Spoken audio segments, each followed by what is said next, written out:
Yeah, go ahead. We are live. We are live. Hello, good afternoon. Welcome to Whispering Hope Weather Update, and we are back again. Today is day 2 of our Whispering Hope Weather Update. And here to update you this afternoon is our meteorologist, Mr. Leonard Josiah. We started yesterday, not in an excellent way because we had some little technical glitch at the commencement, but today we are back and we are ready for you this season. What's up, Mr. Josiah? Are we going to go through some of the things that we expected to do in our preparedness today? Well, yeah, I'm for the next couple of days. Good afternoon, everybody. Good afternoon to you, my brother. Good afternoon to our Yeah. listening public. Such a privilege for us to be here, walking you through some of the tidbits that you would find really beneficial for your preparedness activities going on into 2021. And as we have been saying, that 2021 is poised to be another year of what we call an active season. I wouldn't want to say that we are looking for such a robust season like last year, but nonetheless, we are still looking for an above average season. And it's something that we should be very mindful of as we go forward into this year, that we ought to be, thinking about what is it that we ought to be doing. Right now, you're looking at the broader Atlantic satellite view, and you're not seeing anything of significance here for us here in Antigua and Barbuda. Antigua and Barbuda, we are located right at this spot right here, and right all the way out to Africa. You're seeing this little cloud down here, symptomatic of the intertropical convergence zone, but it's not doing anything of significance.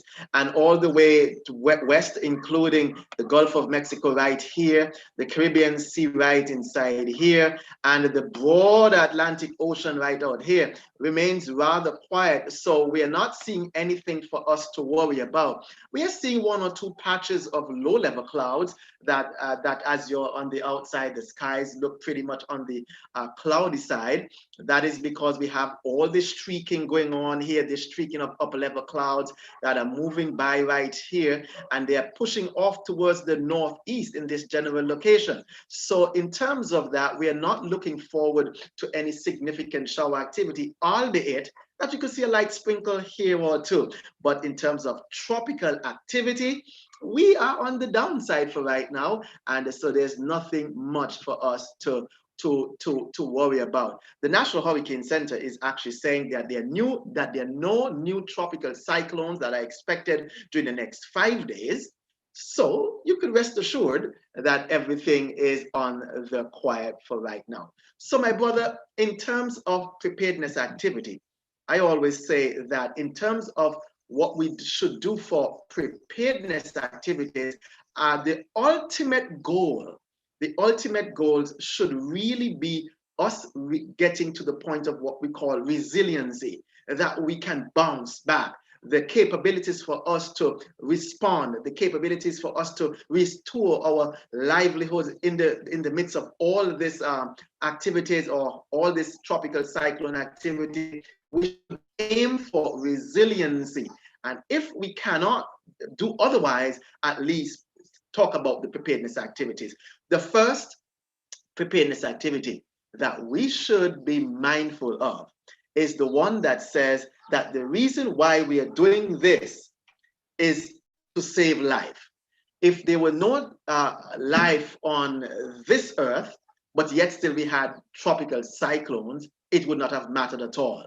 But because of the fact that life and property could be damaged and catastrophically damaged and taken away from you, preparedness activities become so important. So remember that the first line of preparedness activity is for us to bear in mind that it is all about saving life and property. And that would mean that you may need to go through certain activities that we are going to be speaking about in the next couple of days. But for today, remember, preparedness activity is all about saving life and property. So, Brother Josiah, we just want to thank you again for coming by this afternoon and setting the tone. so that when we get started into this exciting season, if hopeful not a destructive season, that everyone will be acquainted with us being here. You know what we do here is very important, because there's some persons who do not want to be bombarded with what carries on the other secular medias. Some of the things that happen, it disturbs the quiet serenity that they have with them and their God. And so they like this private space that we're having, where they can just come and just get the weather only, and then plug out and be into what they want. Too much distraction. And so we're doing a worthwhile card. And one of the things you said yesterday is important, that this is a trusted source. Trusted source. That's the foundation of what we're doing here. It's not about creating hype. It's not about creating alarm. But you can rest assured that the information that we're going to be giving you is one in which you can trust it and make the requisite decision, and we will certainly bring all the timely updates to you. Absolutely. So we look forward to seeing you again tomorrow afternoon, and we also prepare ourselves to receiving those tips, so that before anything is on the horizon, we would have everything in place. So we start doing our checklist, and I hope also the South Leadwood Conference has something out that we'd want to share with you, probably tomorrow or probably Monday, that we want to keep all the information at your fingertips. So kids, stay tuned in to Whispering Hope Weather, and definitely we will keep you informed, especially with the local development here in Antigua and Barbuda. Great stuff, my brother. Yes. Have a pleasant evening. And same to you, my brother, and God bless.